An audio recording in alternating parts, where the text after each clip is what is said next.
Ya, saya cerita namamu dari Hadratus Syekh Hasyim Asy'ari. Dan sanad keilmuan hadis saya beberapa ada yang dari jalur NU, ada yang jalur yang lain. Ya, NU emang NU dan Muhammadiyah itu dua sayap Indonesia. Satu patah Pak, tunggu, negeri kita konflik terus, maka dihancurkan mulai dari luar atau di dalam. Dari dalam ya dimunculkan pemahaman yang nggak benar, dari luar diserang seperti tadi.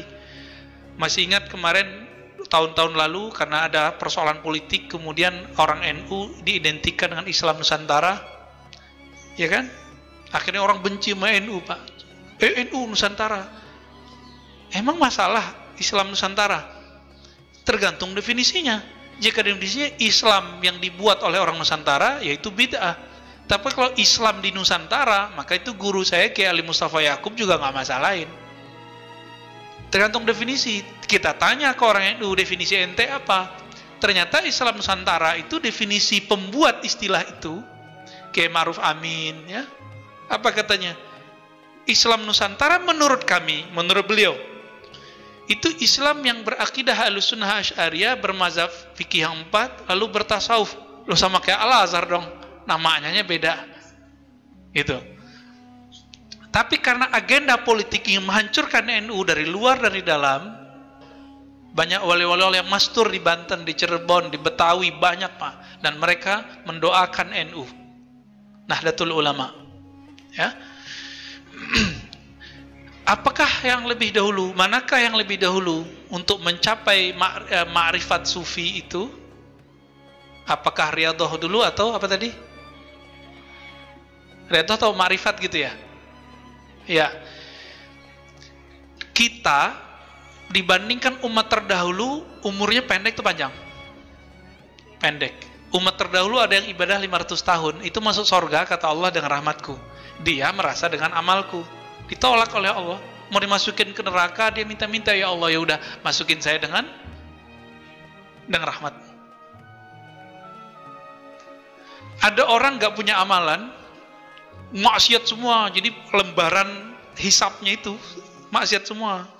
Udah mau digiring oleh malaikat neraka, tiba-tiba Allah bertitah, buka dadanya, ternyata ma'rifatullah ada di dalam kalbunya. Allah, Allah, Allah, la ilaha illallah. Di riwayat Imam At-Tirmizi, la ilaha illallah di kalbunya. Di riwayat Imam Al-Baihaqi, Allah, Allah, Allah. Digabung duanya Pak, isinya ma'rifatullah, mengenal Allah. Di akhir zaman ini kita kuat nggak ibadah seperti Sunan Kalijogo, Syekh Abdul Qadir Jilani? Kuat nggak? Syekh Abdul Qadir Jilani itu lebih dari 25 tahun sama dengan Abu Hanifah, Abul Hasan Asy'ari, pendiri akidah Asy'ariyah itu 20 tahunan lebih mereka wudhu subuhnya pakai wudhu isya. Gimana caranya? Nggak batal Pak, dan nggak tidur. Kuat nggak? Ibnu Arabi dikafirkan orang Pak. Orang yang dikafirkan nggak nyampe 7 hari mati.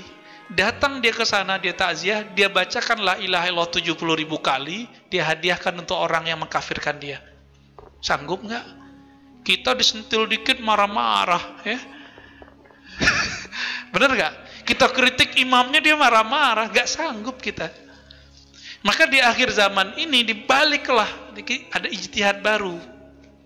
Thariqat itu jangan klasik lagi, jangan kaku lagi. Mulai dari ma'rifatullah, baru turun ke ilmu hakikat, baru turun ke ilmu thariqat, baru turun ke ilmu syariat. Tetap kita jalanin syariat, kita berthariqat, kita belajar ilmu hakikat. Tapi yang kita mulai belajarnya apa?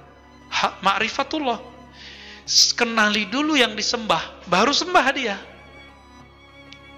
Ilmunya kan sudah ditulis oleh mereka yang dulu ibadah puluhan tahun, ditulis Pak di kitabnya dan diijazahkan ke murid-muridnya. Itu tinggal kita kaji. Bahkan tersimpan dalam kalbu para ulama-ulama wali-wali Allah hari ini. Nah, kita ambil ilmu mereka dari kalbu mereka, dari kitab mereka, baru kita beramal. Nanti hasilnya gimana Pak? 2 rakaat orang bermakrifat, itu lebih afdol daripada 1000 rakaat orang jahil tapi ahli ibadah. Kan begitu di hadisnya. Ya, orang alim sholat, orang alim tidur. Di sini juga ada. Kata beliau, orang arif jika tidur itu lebih afdol daripada orang yang jahil sholat. Ada di sini. Bukan kita melebih-lebihkan. Emang begitu hadisnya, begitulah ulama mengartikannya. Jadi, Bapak Ibu yang makan Allah, di zaman ini kita emang nggak kuat. Bapak nggak usah ikut tarekat yang aneh-aneh. Ya, nanti saya tunjukin tarekat apa yang Bapak pelajari nanti. Tarekat yang isinya ma'rifatullah lalu beramal. Ma'rifatullah beramal. Nggak boleh pisah ini. Ya, tapi ma'rifat itu adalah afdalul amal, amal qalbu. Saya tutup dengan hadis Nabi. Nabi ditanya, wahai Rasulullah, apakah amal paling afdal? Kata beliau, al-imanu billah. Iman kepada Allah. Iman di mana? Di qalbu atau di badan? Di qalbu. Maka Imam Bukhari, Imam Ibnu Hajar mengatakan, amalan paling afdal adalah amalan qalbu. Apa itu? Mengenal Allah. Yakin kepada Allah. Dua itu aja Pak. Mengenal Allah, buahnya yakin kepada Allah.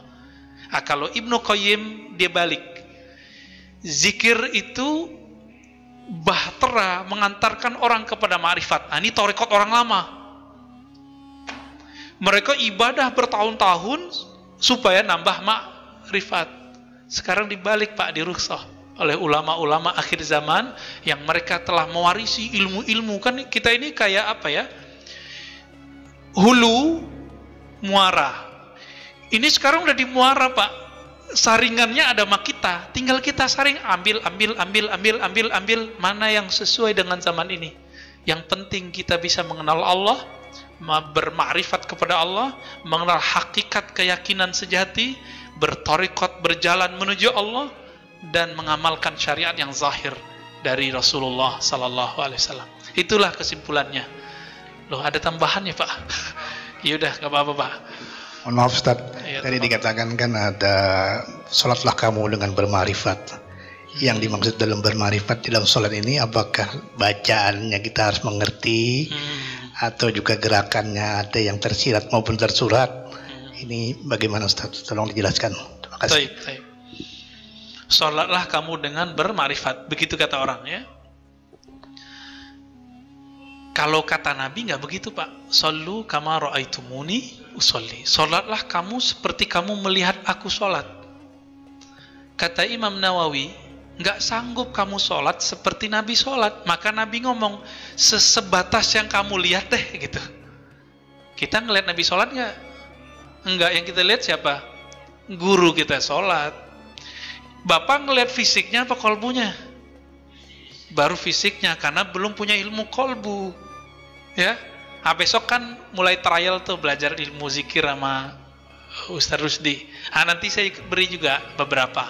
Nah, biar dialah belajar zikirnya, nanti kita tebar dikit-dikit ilmu ma'rifatnya insya Allah. Ilmu ma'rifat itu Pak, membuat 4 rakaat terasa 1 rakaat. Itu ciri-cirinya. Membuat Bapak rindu duduk di masjid ini. Itu ma'rifat, karena ma'rifat itu fiha lazzah. Di dalamnya ada lezat. Seperti orang yang jatuh cinta, pengen ketemu terus. Ah, itu dia ma'rifat. Nah, kalau Bapak sudah dapat tuh ilmu, nanti kita kecanduan. Jadi apa istilahnya? Kayak addiction tapi positif gitu. Kecanduan agama. Kecanduan ibadah nikmat. Nanti kata Nabi apa? Walaupun hadisnya dhaif tapi dia naik menjadi hasan li ghairihi. Uzkurullah hatta yaqulu ya, hatta yaqulul munafiqun muraun. Berzikirlah kamu sebanyak-banyaknya sehingga orang munafik mengatakan kamu ente gila. Orang jam segitu kerja ente malah zikir. Itu dia ya.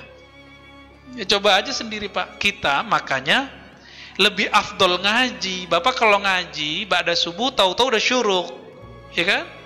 Tapi Bapak coba sendiri duduk. Baru 15 menit nyot di kaki.